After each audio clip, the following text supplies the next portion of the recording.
What happens when a decorated war veteran, one who's led convoys through combat zones and earned medals for valor, finds herself staring down the burlesque arrogance from a small-town cop on a dark, empty street? It started on an ordinary Wednesday night. Lieutenant Colonel Adrian Wallace was driving home after a long day at the base. No speeding, no swerving, nothing to draw attention. But in Toledo, Ohio, Sergeant Daniel Mercer was looking for something to break the monotony of his shift. And when he saw her government-issued SUV, he decided she was it. What should have been a routine moment spiraled fast. Orders barked without reason, a door yanked open without warning, and a flashlight beam meant to intimidate. Adrian stayed calm. She complied, but she also did something Mercer didn't expect. She pressed record. That one decision would take both of them from the quiet stretch of Reynolds Road to the bright lights of a courtroom, with Mercer's career, reputation, and authority under scrutiny.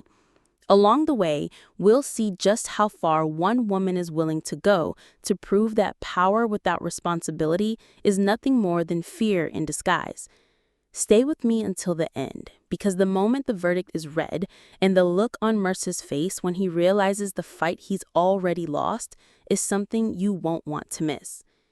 It was the kind of night when the city felt almost asleep. Toledo's streets were slick from an earlier drizzle, the faint hum of streetlights the only soundtrack as Lieutenant Colonel Adrian Wallace headed north in her government-issued black SUV.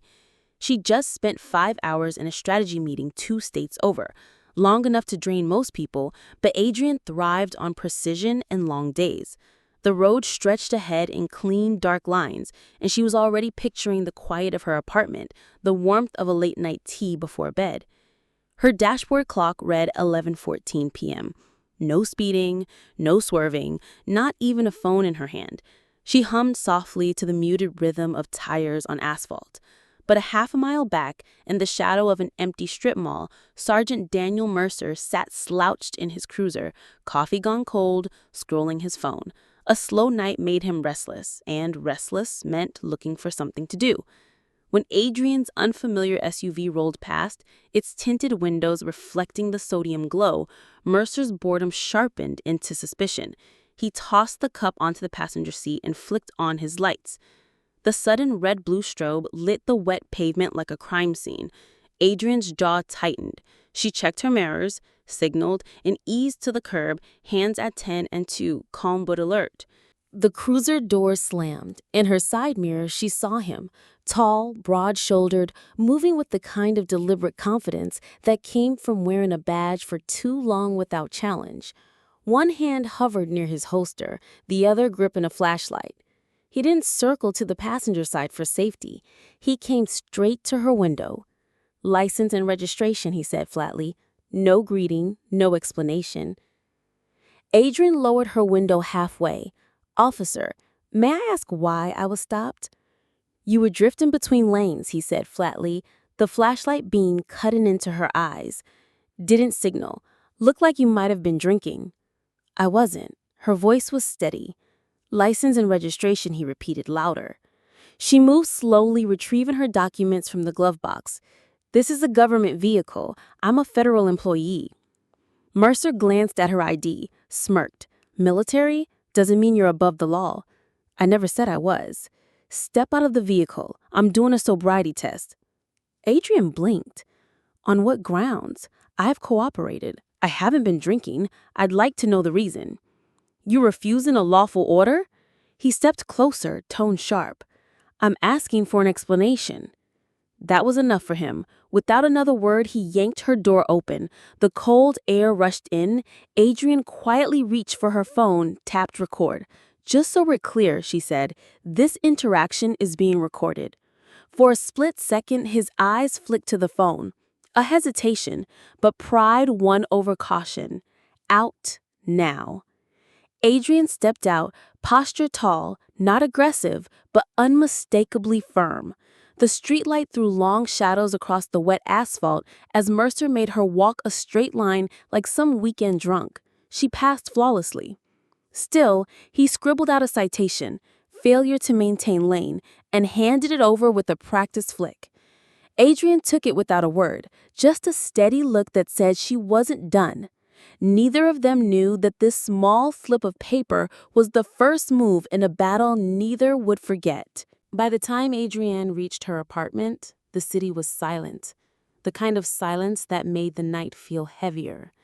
She slid the citation onto her kitchen counter, its flimsy paper looking absurd under the harsh light. For a moment, she just stared at it. She'd been stopped before, deployments, cross-country drives, late-night returns from the base, but never like this. Never with a flashlight in her face and a hand hovering near a gun as if her existence was a threat. Adrienne brewed a cup of tea, hoping the routine would settle her, but every sip tasted bitter. The conversation replayed in her mind like an unshakable loop. The clipped tone, the smirk, the way he'd yanked her door without cause. She'd spent 22 years in uniform, led convoys through war zones, negotiated with village elders in dusty Afghan markets, coordinated disaster relief in places most people couldn't find on a map. She knew what real danger looked like. This wasn't danger. This was arrogance wearing a badge. She thought of the young soldiers she'd mentored, the ones she'd warned to stay calm during traffic stops, to comply even if they felt wronged. She told them it was safer that way. But last night proved that safer wasn't the same as right. Her phone buzzed. Sergeant Daniels, her aide, had texted, "Ma'am, I saw the video. Want me to loop in legal?" Adrienne typed back, "Already done." The next morning, her office at Fort Wayne smelled faintly of coffee and printer toner. Sunlight filtered through blinds, casting sharp stripes across her desk. Daniel stepped in, closing the door behind him. "Are you sure you want to take this public?" he asked quietly. "I'm not looking for drama," Adrienne said, leaning back in her chair. "I'm looking for accountability." There was no anger in her tone, only the calm, deliberate voice of someone used to making hard calls. She opened her laptop and began compiling the file. The video, timestamps, a written account of every exchange, even the exact distance from the stop to the nearest traffic camera. She wasn't after money or headlines. She wanted an official record. Something permanent that said power didn't give you permission to strip someone's dignity on the side of the road. By noon, the complaint was filed with the Inspector General's office. Attached to it, her military credentials, sworn statement, and the video. Adrienne closed the file, exhaled, and for the first time since the flashing lights filled her rearview mirror, felt something close to relief. This wasn't just about her anymore. It never had been. At the precinct, the hum of vending machines and the faint scent of burnt coffee hung in the air. Sergeant Daniel Mercer leaned back in his chair in the break room, boots crossed at the ankles, telling his story to anyone who'd listen. "Some woman last night tried to pull rank on me," he said, waving his hand like it was nothing. "Flashed her government ID like it was supposed to scare me?" A few chuckles came from the corner, the kind that fueled his pride. 15 years on the force had hardened him. Street fights, bar brawls, high-speed chases. He wasn't the fastest or the strongest, but he knew how to hold his ground. Around here, his word carried weight. Rookie cops straightened up when he entered a room, and Mercer liked it that way. Officer Diaz, a younger cop with a sharper memory, frowned. Wait, did she say her name was Wallace? "Yeah," Mercer replied, smirking. "Adrienne Wallace. Why?" Diaz's posture shifted. "Lieutenant Colonel Adrienne Wallace? She spoke at the academy last year. Runs logistics at Fort Wayne. Bronze Star, 2 deployments." Mercer shrugged. "Good for her. On the road, I'm the law." Diaz didn't push it, but his silence spoke louder than words. Mercer brushed it off, convincing himself this was just another driver with an attitude. In his mind, the incident was already fading. That illusion shattered 2 days later. A plain manila envelope waited in his mailbox at the station, his name typed neatly across the front. He tore it open in the parking lot, expecting another memo or schedule update. Instead, bold black letters stared back at him. Civil rights complaint. Wallace versus Mercer. Plaintiff, Lieutenant Colonel Adrienne Wallace. Charges unlawful detainment, intimidation, abuse of power. He stood frozen for a beat, the winter air biting at his ears. Then he laughed, a short, incredulous sound. "No way this holds," he muttered. Inside, the mood had shifted. Conversations cut short when he walked by. His captain, Dan Redding, called him into the office, closing the blinds. "You do realize who you stopped, right?" Redding said. "I don't care who she is. She got stopped, got mouthy, and now she's upset I didn't treat her like royalty." Redding leaned forward. "She's not just anyone. She has it all on video, from her angle and yours. And Dan, she's taking it to court." For the first time in a long while, Mercer didn't have a comeback. The days that followed felt like two entirely different worlds. At Fort Wayne, Adrienne's schedule didn't slow down. Briefings, training drills, logistics reports, her team saw the same calm, collected leader they always had. But behind closed doors, her office turned into a quiet war room. Her attorney, Delaney Price, met her there on a crisp Wednesday morning. A laptop sat open on Adrienne's desk, replaying the phone video for the fourth time that day. The grainy streetlight glow, the red-blue strobe in the background, Mercer's clipped voice, it was all there. Delaney leaned back in her chair, legal pad in hand. "Are you sure you want to take this all the way? Court isn't a clean fight. Everything gets picked apart." Adrienne didn't hesitate. "Good. Let them pick. The truth will still be there." They reviewed both videos, hers and Mercer's, body cam, frame by frame. Adrienne pointed out the small details: his hand resting on his holster without cause, the absence of a slurred word or unsteady step, the exact timestamp when she complied with his orders. Every fact went into a meticulous timeline. Meanwhile, across the city, Mercer's preparations looked very different. In the precinct conference room, his lawyer, Charles Brenner, tried to hammer out a defense strategy. "Stick to the rules," Brenner advised. "Say you followed protocol." "I did follow protocol," Mercer shot back, leaning in his chair, arms crossed. Brenner sighed. "Dan, perception matters in court. You looked tense, aggressive." "That's called officer safety," Mercer replied sharply. But even he could feel the shift in the air. Locker room banter had thinned. Conversations stopped when he entered. He caught a glimpse of Diaz watching him with something between pity and warning. Back at Fort Wayne, Adrienne's strategy was simple: discipline and precision. No emotional outbursts, no personal attacks, just facts. She spent her evenings writing her testimony hand-drawing, then reading it aloud, until every word felt measured. Sergeant Daniels checked in one night, leaning against her doorway. "Ma'am, you're still here?" She smiled faintly. "You don't win battles by showing up late." By the time the court date approached, Adrienne's file was a fortress, every second accounted for, every detail verified. She'd chosen her uniform for that day weeks in advance, each medal polished, each crease sharp. Not for intimidation, but for truth. In a city courtroom where most saw her as just a name on a complaint, she intended to walk in and be impossible to ignore. The morning of the trial broke cold and bright, the kind of day where the sun felt like a spotlight. Adrienne stepped out of her car in full military uniform, crisp jacket, rows of medals gleaming, boots polished to a mirror shine. She wasn't here to play theater. She was here to tell the truth, and she wanted the jury to see exactly who she was before a single word left her mouth. Inside, the courthouse buzzed with quiet anticipation. A few officers from the Toledo precinct sat scattered among the benches.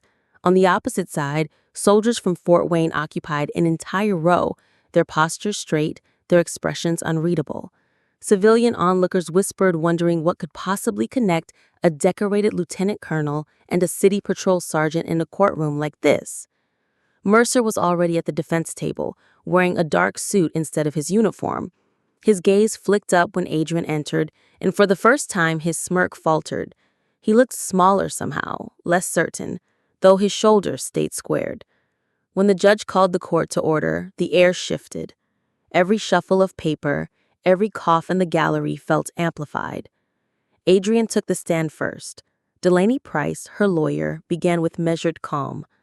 "Lieutenant Colonel Wallace, could you describe the events of January 17th? Adrian spoke with the precision of someone used to after-action reports. Where she had been, the time she was stopped, the tone of Mercer's voice, the lack of explanation. She didn't embellish. She didn't need to. Her words were sharp enough on their own. Then came the videos. First, the recording from her phone. The jury watched Mercer lean into her window, flashlight slicing through the dark, voice clipped and impatient. They saw her hands visible at all times, her compliance, her calm. Next, Mercer's body cam footage.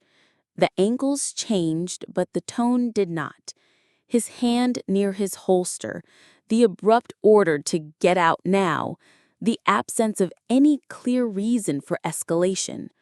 The jury shifted in their seats. The gallery went still.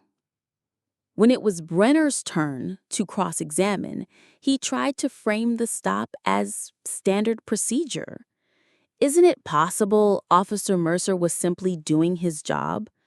No, Adrian replied without hesitation. Couldn't he have been concerned for safety? I was driving fine. I was sober. There was no danger to him or anyone else. Brenner paused, flipping a page. Then why record the stop? Because experience has taught me that staying silent doesn't keep you safe, she said evenly. I wanted proof of what happened. Her voice didn't rise, but it carried. Even the judge seemed to lean forward slightly. Then Mercer was called. He didn't testify at length, but the prosecutor pressed him hard. Why did you order her out of the car? She seemed suspicious, Mercer replied. Did she disobey you? She questioned me. Is that against the law? A pause. No. Did she yell or threaten you? No. Then why escalate? Mercer's jaw worked. No answer. Finally, did you know she was a lieutenant colonel? Not then. And if you had? His voice dropped, quieter now. I might have handled it differently. The words hung in the room like smoke. Not an apology, but a crack in the armor. The jury heard it. Everyone did. Closing arguments came fast. Delaney reminded the jury that badges and ranks are not shields from accountability. They are responsibilities. Bressner tried to reframe the stop as an honest misread of the situation, but the damage was done. The jury deliberated for 3 hours. When they returned, the room felt heavier. In the case of Wallace versus Mercer, the foreperson read, we find in favor of the plaintiff. Mercer's face tightened. Adrienne didn't move. The judge's voice was firm. Sergeant Mercer violated the plaintiff's constitutional rights during an unlawful stop. He is ordered to pay $35,000 in compensation. This ruling will remain on the public record and be forwarded to the Department of Justice and the Toledo Police Department for review. There was no cheer, No gasp, just the steady weight of justice settling in the room. Outside, a handful of reporters waited. Mercer kept his head down, shielding his face as cameras flashed. Adrian walked past them without slowing, her eyes fixed ahead. Her phone buzzed in her pocket. You won. Case closed. She didn't smile. She didn't need to. The battle had been fought, and the truth had spoken for itself. A week after the trial, Toledo felt different. Or maybe it was just Adrienne. The city streets still glimmered under the same tired streetlights, but now, each flash of red-blue in the distance reminded her that some battles didn't leave scars on the skin. They left them in the way you saw the world. News of the verdict spread quietly at first, trickling through precinct hallways and military offices. At Fort Wayne, her team didn't make speeches or throw congratulations. Instead, they simply stood a little straighter when she entered, their silent respect saying more than any applause could. Across town, Sergeant Mercer's name hung in limbo. Officially, he was on suspension pending departmental review. Unofficially, whispers painted a different picture. Talk of reassignment, of a career that would never recover. The badge that had once made him untouchable now felt like a weight dragging him under. Adrian didn't celebrate with parties or interviews. She returned to her normal rhythm. Briefings at dawn, field inspections, mentoring new recruits. But the case had left a mark, not as a wound, but as a reminder. 2 months later, she stood before a room of fresh-faced soldiers in the training hall. They were only weeks into wearing the uniform, still adjusting to the weight of it on their shoulders. She scanned the room. "How many of you believe a uniform automatically makes people respect you?" she asked. A few hands rose, tentative. "I understand why you think that," Adrian said, "but here's the truth. Respect isn't given, it's earned, with every action, every choice." She let the silence stretch before continuing. "The same goes for power. A badge, a rank, authority. These aren't shields. They're responsibilities. And if you can't carry them with honor, you don't deserve them." A young soldier in the back straightened in his seat. Adrian's gaze met his.